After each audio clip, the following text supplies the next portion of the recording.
ये एक बहुत बड़ा कदम है प्रधानमंत्री जी ने उठाया है और हमें लगता है कि जो उन्होंने बातें कही है वो अगर धरातल तक पहुंच जाए तो निश्चित रूप से कुछ न कुछ लोगों का कल्याण होगा। लेकिन हकीकत ये भी है कि जब बिहार के पैकेज की घोषणा की गई उसका अभी तक कुछ पता नहीं चला। 1,70,000 करोड़ रुपए की अभी घोषणा हुई थी पिछले 15 दिनों पहले और लोगों को सड़क पर पैदल चलते देखा और प्रसव भी हुआ और सारी चीज़ें होती रही। ना तो किसी नेता की कोई भूमिका रही, सांसद की, विधायकों की। एक सांसद हम लोग चुनते हैं, केंद्र सरकार बनाते हैं, सारी जिम्मेदारी सिर्फ सरकार पर, राज्य सरकार पर छोड़ देना भी ठीक नहीं है।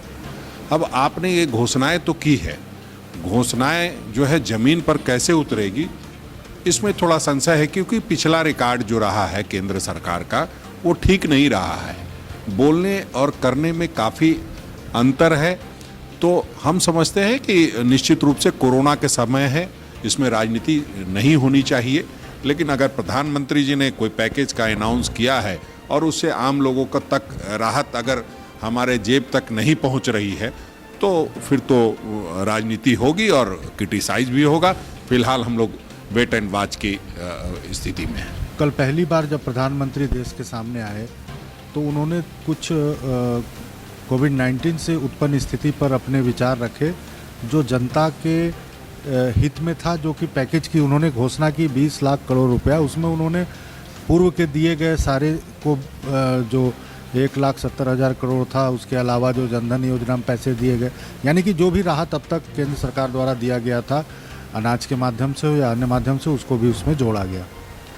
आज वित्त मंत्री ने विशेष तौर पर लघु एवं सूक्ष्म उद्योग MSME की चर्चा की और उसमें 3 लाख करोड़ रुपया का ऋण देने की बात उन्होंने की। हम लोगों ने पहले ही कहा था कि जो भारतवर्ष की आत्मा है, जो रीढ़ है अर्थव्यवस्था की, वो MSME सेक्टर है। इसमें 11 करोड़ लोगों को इसमें रोजगार मिलता है और लॉकडाउन की वजह से प्रतिदिन 30,000 करोड़ का नुकसान ये सेक्टर उठा रहा है। उस हिसाब से अगर हम तुलना करें तो 50 दिन के लॉकडाउन में सिर्फ 15 लाख करोड़ रुपए का नुकसान इस सेक्टर को अब तक हो चुका है। लेकिन जो भी सहायता केंद्र सरकार करना चाहती है ऋण के मार्फत, जिसको 4 साल में उद्यमियों को लौटाना है, तो कुछ न कुछ राहत उनको जरूर मिलेगा। और जो भी प्रावधान किए गए हैं वो मुझे लगता है बहुत मामूली है। बहुत 10% मान के चलिए कि आप जो क्षति हुई है उसकी पूर्ति केंद्र सरकार ने करने की बात की है।